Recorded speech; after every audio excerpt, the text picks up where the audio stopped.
kaip žmonės nepastebi dalykų, dėl ko emociškai perdega. Jiems atrodo kartais, kad jie dirba visai nedaug. Kartais būna, kad jie dirba mylimą darbą, ne kartais.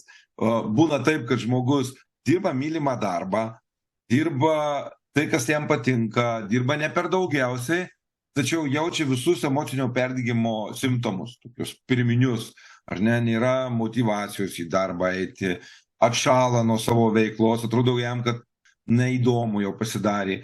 Jisai pradeda prokrastinuoti, užsiimti kažko kitų, tik tai ne ta veikla, kuri atrodo lyg tai ir patinkanti, bet jis vis tiek vengia kažko, pradeda trūkinėti atmintis, blaškytis pradeda labai daug.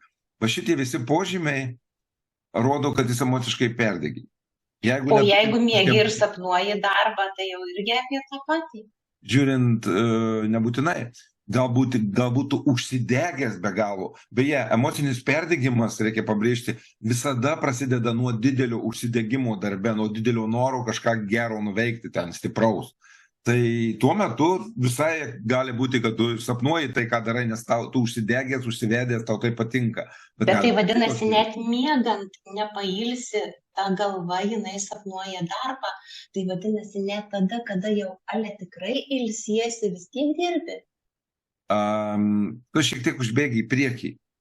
Reiktų kalbėti apie tai, kad kartais žmogus sugalvoja labai geras idėjas sapne.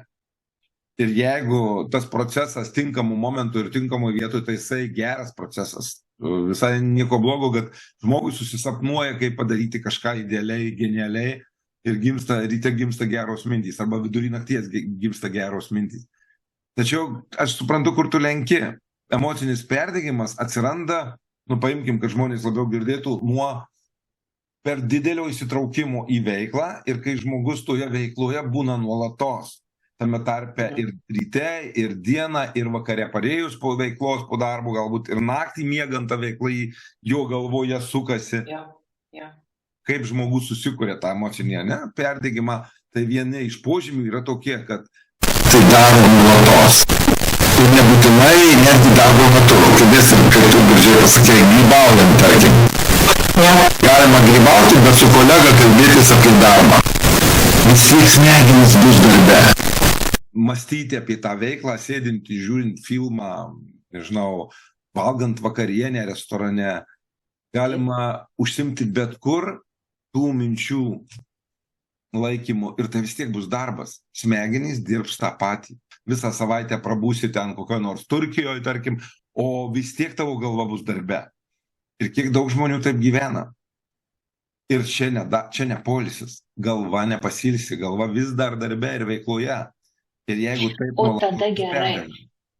O kaip pasidaryti, kad, jeigu jinai darbe, tai kaip padaryti, kad jinai išeitų iš to darbo? Aš ten galiu geriausiai prisigalvoti, nuvarysiu, žiūri filmą, vis tiek geriausia, ne. Pavyzdžiui, buvo šitas lazerių šou ant kolonų apšviečia, žiūri, kaip gražiai lazeriai šviečia, ne? O aš kaip masažuotoja sakau, blemba, kokios celiulitinės kolonos. Tai čia viskas, čia galva gyvena darbu ir net ten, kur labai labai gražu neina. Kaip tą padaryti, kad perjungti? Žiūri, kas gražu, o matai vis tiek darbą, nuliam. Vienas būdas, kaip tai padaryti, reiškia užsimti kitų galvojimų. Tai čia būtent reikia rasti tai, kur galva nukreips visą dėmesį į kitus dalykus. Kažkam tai gali būti knygos skaitymas, galbūt tai su protarpiais, bet tu vis tiek įsinersi į geros, įdomios knygos siužetą. Ir tu į tuo momentu knygoje būsi kitur. Gali būti tai diskusija su žmonėmis, pokalbis, kur tu įsitrauki į kokio nors kolektyvo pokalbį, kur visiškai kita tema kalbama. Tu būsi priverstas būti ten, kur žmonės kalba, jeigu nenuvesi jų su savim į savo... Aš tau dabar norėjau sakyti, kalba, tai jie gali kalbėti, o jeigu pas mane yra užsuktas jau ten varikliukas, tai tu patikėk, bent paskutiniu metu tai tikrai toksai, žinai, kaip atrodo, nenori suvadovauti, gaunasi taip, kad, jau galvoju, aš tik visą šitą planavau, galvojau, jie tenai savo dirbo, o mano vėl, kaip tą išjungti, nes net kaip tu sakai knygą skaitant, pradedi skaityti, viena eilutė liko, žinai, taip kaip kampe užstrigus pirmyn atgal ir jau vėl persijungia. Taip daros. Nu, aš pasistengsiu dabar nebūti NLPeriu ir nesakysiu tau, kad reikia panaudoti tam tikras NLP technikas, jos labai gerai padėtų. Tačiau pasakysiu, kaip žmogui, kuris, tarkim, nieko nežino apie tai, ar ne? Gerai. Pasistengti, atsiminti ir jungti sąmoningumą. Prisiminti, kad aš esu emociškai perdegęs nuo savo veiklos ir aš turiu būti kitose mintyse, kitose pokalbėse apie kitus dalykus. Ir pasikalbėti, nežinau, apie šeimos reikalus, pasikalbėti apie kokį nors įmalonų užsiėmimą, kelionę kur nors, kažką gražaus pamatymą, prisidalinti kažkokiais galbūt praeities įspūdžiais, ateities svajonėms savo ir sąmoningai vengti kalbėti darbo klausimais. Užsimti veiklą, kur reikia galvoti apie ką nors kitą. Gal tai sudoku, kryžiažodžių sprendimas. Tai aš jeigu dabar normaliai viską teisingai supratau, tai pirmiausiai sau reikia užsivardinti, kad jau čia aš dabar ribinėje, ne, ant tų emocinių perdegimų. Ir jeigu nenoriu peržengti, o gal ir esu tame emociniam perdegime, kad tiesiog leis sau suprasti. Ir paskui tada taip gaunasi, kad aš jau patikėjau, kad šitaip yra, tai kaip tiesiog tyčia pasiskirti, va dabar 5 minutes, rašysiu skaičius ir sakysiu 1, 2, 3, 4, 10. Nu kažkaip. Pakartok, aš to suloju, kai ko nenugirdau. Žiūrėk, jeigu aš jau tą turiu, aš sau pripažinau, ne? Tai čia pirmas žingsnis. Taip. To, kad aš supratau. Taip. Ir tada, kada aš supratau, tai nebus taip, kad aš iš karto imsiu ir išsijungsiu. Aš tada turiu po kažkokį mažą žingsniuką daryti. Pavyzdžiui, sakau, kad ir 3 minutes imu tą sudoku, rašau skaičiukus ir ieškau, kur juos sudėti, ne?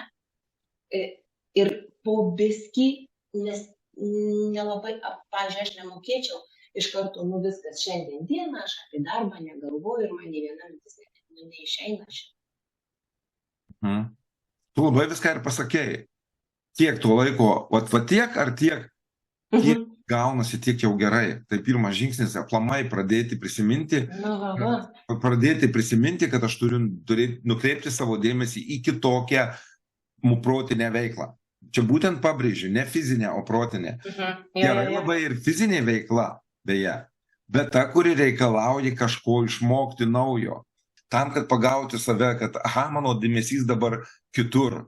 Ir aš tame labai... Tai aš už tai ir sakau, tas momentinis, kiek jisai supranti yra gerai ir kiek, kad iš karto ten to mūsų pasąmonė supranta, kad jau čia, ačiū Dievui, šitą atsijungi, ar dar tai nereikia kažkiek... Aš tik tai juokais neprimkit dabar rimtai ir niekas netaikykit to namuose. Negalima.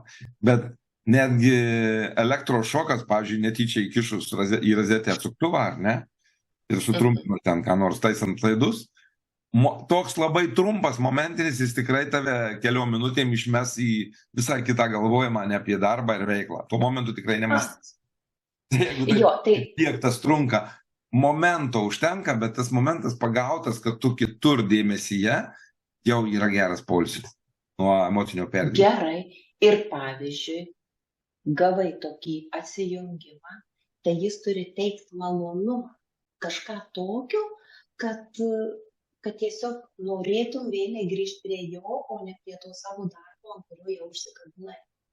O čia va paradoksaliai pasakysiu. Iš tos pusės tau labai pritarsiu, kad taip, tai būtų pats geriausias variantas, ar ne, pats optimaliausias, kad kitas tas dėmesys yra mėgstamo kitoj veikloj kokiai nors, ar ne, ir tos veiklos viena nuo kitos labai skiriasi. Bet ir tą myliu daryti ir keičiu vieną kitu. Kaip aš sakiau, galbūt galvoju daug apie savo profesiją, apie savo darbą, bet kai pareinu namo, aš pasiimu gerą romaną ir įskaitau ir aš visas įsitraukęs į tą siužetą. Tai labai gerai. Tačiau gali būti ir visai kitaip. Netgi tada, kai tau dėmesį užkariauja ir nemalonūs dalykai, galbūt kažkokią problemą sprendi, bet visai kitoj veikloj. Tavo smegenys kitame. Jos kitam dažnėje dirba kitur, kitokius dalykus sprendžia. Ir netgi tokie dalykai kartais tau padeda atsitraukti nuo darbo, nu tau, aš visą naudoju tą žodį, čia kalbam visiems, ne, ir man, ir visiems kitiems žmonėms, bet tai padeda atsitraukti žmogui nuo darbo, nuo veiklos, nuo savęs, nuo dar kitų dalykų. Mes kalbam apie smegenį šiuo atveju kaip apie kokį raumenį, kur jisai perina dirbti visai kitom savo raumenų grupėm. Ir tai duoda polisį tom raumenų grupėm, kurios dirba pastoviai. Bet tai kokia dabar mintis, žiūrėk, tai vadinasi, jeigu, kaip sako, va, gyvenau ramiai, tai viskas varė, darbas labai linksmai ir tiesiog ten naktį dieną gyveni darbe ir paskui kažkas atsitinka tokio, bjauraus, blogo ir panašiai, tai iš kitos pusės tai yra gerai, kad atsitiko, todėl kad tave tiesiog perkrovė, perjungė. Niekas to nenori. Negalim sakyti, kad blogas dalykas yra geras dalykas. Bet man dabar tai pasirodė, kad... Taip, bet mes kalbam apie tokį fiziologinį, galima sakyti, dalyką. Taip. Tu priversas, kad ir nemalonioje būsenoje būt, bet visiškai kitoj būsenoje, kitam dažnyje. Ir tavo tas anas dažnis, kuriam tu pastoviai ilsisi. Jau kuris tiesiog gali ir atjungti, nes būna taip perdegimai pasidaro tikrai. Čia tas pats, kas radijo imtuvė persukti, pakeisti radio bangas ir klausytis kito kanalo. Atrodo, nei tam tu nesuteiki pliusų, bet viskas kitaip. Ir jau tavo smegenys persijungia kitą dažnį. Todėl aš čia sakyčiau, neskiriu tokio teigiamas ar neigiamas dalykas, svarbiausia persijungimas. O teigiamas persijungimas į visiškai kitą tau, turint interesą kažkokią veiklą, kuri skiriasi, būtų labai labai gerai. Svarbiausia persijungti protiškai, bet jeigu tu tuo pačiu ir fiziškai persijungi, irgi labai gerai. O, pavyzdžiui, kas tada blogiausia, gerai, emocinis tas persijungimas, ar ne? Kas blogiausiai gali būti, kada jau žmogus turi tikrai tą, ne tokį, kad ar tik tai simptomai, o jau tikrai emocinis perdegimas ir jau tokia krizė, kad jau atėjau. Patys baisiausi rezultatai? Tu tą klausi? Jo. Pats baisiausias, ko gero, mirtis, ne, baisiai skamba, bet jeigu taip imti... Perdegimo numirt gali? Taip, tai gali būti priežastis. Bet, aišku, ne iš karto, o aš kalbu apie tai, kad kažkas nusigers, nes tai labai dažnas atvejis. Kai kas galbūt sugriaus savo šeimą, išsiskirs, kai kas papuls į gilę depresiją. Pykčio protrukiai tokie bus, arba baimės ir panikos užpuls taip, kad galbūt žmogus pakenks savo arba kitiems. Tai psichosomatiniais ne visos, aišku, daugelis, taip. Bet psichosomatiniai dalykai gali išlysti labai pas žmogų dėl to. Tai pačios liūdniausios pasekmės. Gerai, tai vis tik tai tam, kad sakykime, bet tai ne vienintelė priežastis šitų visų simptomatikų. Mes dabar tik tai kalbam, kad tai gali taip pat lemti, ar ne? Ir pavyzdžiui, gerai, o kaip pačiam žmogui gal yra kažkoks testas, dar kažkas, išsiaiškinti šitą, kad vis tik tai jau aš esu ant ribos emocinio perdegimo. Tam tikrus atsakymus galima žmogui duoti, kaip tai pastebėti, ne?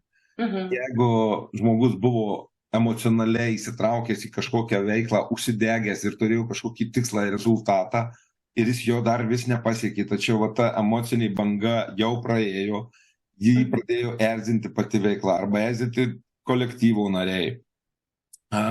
Jis pradėjo ieškoti kaltės savyje arba kituose ypatingai.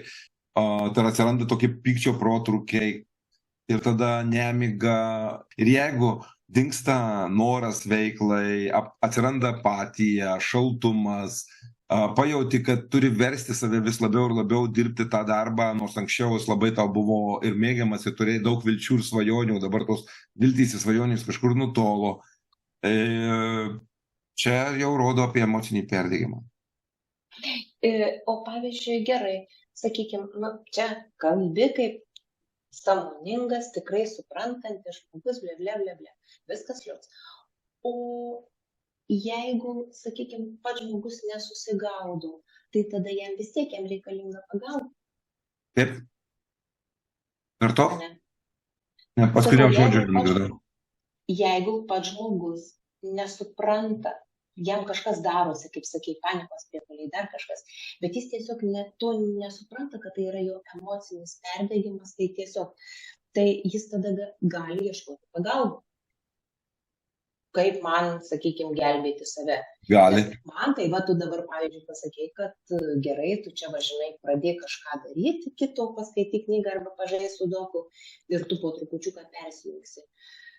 O tas, kuris tik tai pasimetęs, panikuoja ir va niekas kitas neateina, nepasako, kad tu va dabar žingsnis po žingsnio kažką daryk. Tai aš visą laiką taip įsivaizduoju, kad ne kiekvienas galim rasti išeitį, reikia susirasti, kas tau padės. Gali coacheris, psichologas, nes čia, manau, pirmosios stadijose ir coachingas labai gerai, jeigu žmogus dar neturi psichologinių gilių problemų. Padėti susitvarkyti su savim, padėti nukreipti savo dėmesį į kitas veiklas, padėti savo grąžinti motyvaciją, atrasti tuos mažus laimėjimus, kurie džiugina tame darbe. Mokėti juos susikoncentruoti, mokėti dėmesį į savo nukreipti, jau kartojuosi, bet... Gerai, o dar atsiprašau tada pasakyti. Čia man dabar, žinai, koksai labai taip iškilo asociacija. Žinai, kada plauki, paprastai vandenį, ar ne, plauki. Ir žinai, kada ar krantas toli ir pradeda tada širdis mataškojasi, atsiranda toksai kaip ir paskesiu, nepaskesiu. Tai va tas toksai, kaip jeigu tu žinai, kad tu lengvai daplauksi iki krantų, vadinasi viskas gerai su tavim, joks neperdegimas. O jeigu tu matai, kad jau pas tavai tai viskas darosi, vanduo į burną, širdis mataškojasi, tai jau čia vadinasi tas toks kaip jau riba panašu. Vandenį greičiau pastebėsi, kad tau taip atsitiko, negu kad emocinį perdegimą savo veikloje. Aha, bet Mes jį linkę pastebėti jau tada, kai jis jau viskas užklupo. O iki to laiko tų pirmų požymių, O va to, būtent tokio nepamatysi, ar ne, kada jau čia pasako, kai vandenį, tai širdis plaka. Vandens jau jai prigersi, iškart pajausi, ar ne? O čia taip staiga neatsitinka. Čia viskas ateina labai taip švelniai, pamažu ir nepastebimai. Kai jau pasikeičia mūsų būsena labai stipriai, mes tada jau pastebim ir tai jau būna sudėtingesnė situacija. Bet tai tada vadinasi šitą vietą. Mes primam natūralų savęs, tokie, kaip natūralią savo elgseną, ne? Sugėdų nuotaiką, tai kas čia tokio, čia susibariau, tai kam nebūna. Čia mūsų nuomonės nesutapo, kam nebūna, čia šiandien nenori į darbą, tai kam nebūna. Ir mes nepastebim, kad jau tai pasidarė ne atsitiktiniai atvejai, o jau pasidarė norma. Kai taip atsitinka, jau emocinis perdegimas. Jo, dar viena užduotis, stebėk save. Normaliai. Va čia tas analperiškas mokėjimas, ne? Pastoviai perėti į savistabą, pastoviai pabūti, kad grįžti į save ir vėl, ir va taip save kaip ir diagnozuoti, kur aš randuosi, ką aš veikiu ir kas su manim vyksta tuo metu. Per daug to irgi nereikia, bet saikingai labai svarbu.